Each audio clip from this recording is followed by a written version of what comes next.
Why do I attract emotionally unavailable men? Why the hell am I drawn to men who need fixing? You guys need to hear this. Stop blaming the Lord. Stop blaming the universe. Stop blaming anyone, including those you have dated, and start looking inwards. Take accountability. I wish that you get the same impact or awakening I had. The lesson behind this is so important, and I cannot stress it enough. So listen up.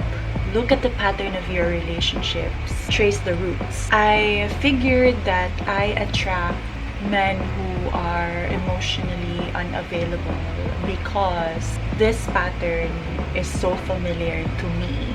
My dad growing up was emotionally unavailable, and that pattern you see is very familiar. Naturally, as humans, we lean on to what's familiar to us. So I get attracted to what's familiar to me, but that is not the case now. I'm unlearning that, and I'm learning to be aware for those signs.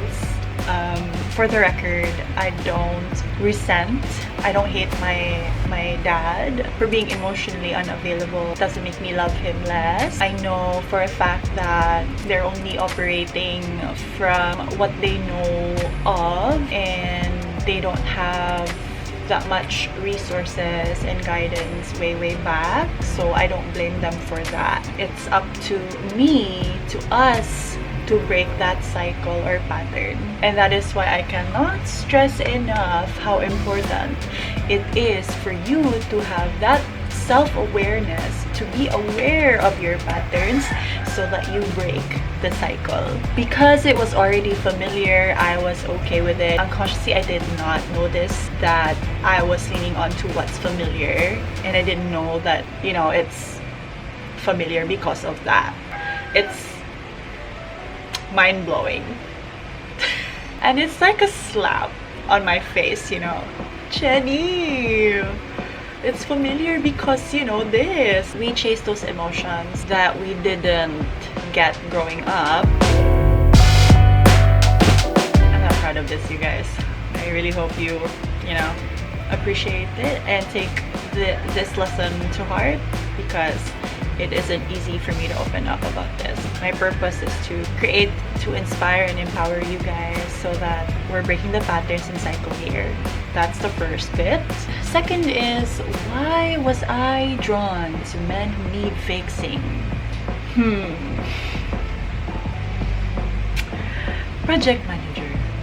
So I figured that it came from the need to have control, because growing up I did not have control of my life and my decisions. I wasn't empowered. What I feel, what I think, my thoughts were invalidated, were invalid, because you're too young, you don't have much experience, we're older than you, we went through so much more than you, so we're right and you're wrong. So all those phrases sound familiar. Kind of filled, not kind of, but really, I filled that void of the need to control. Am I capable to actually control and make decisions? Which I didn't really have the freedom to do that growing up. It is so important that you acknowledge, you label all these patterns. You trace the roots whenever you feel like it's a bad habit of yours, a bad pattern of yours. You gotta break that, you guys. And it takes a lot of humility, courage, of course, given self-awareness, self-acceptance, and healing. It is never a straight journey, you guys. Self-love is going to be a up and down motion.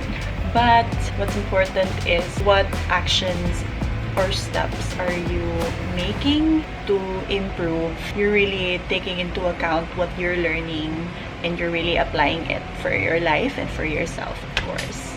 you break the cycle, tracing the pattern, it will be a huge help with relationship towards others, and most importantly, your relationship with yourself. Thank you for listening, and I'll see you on the next episode of the Self-Love Club series. Don't forget to like and give me a follow on all my social media accounts if you want more self-love content. I post a lot about this more on Instagram and on TikTok.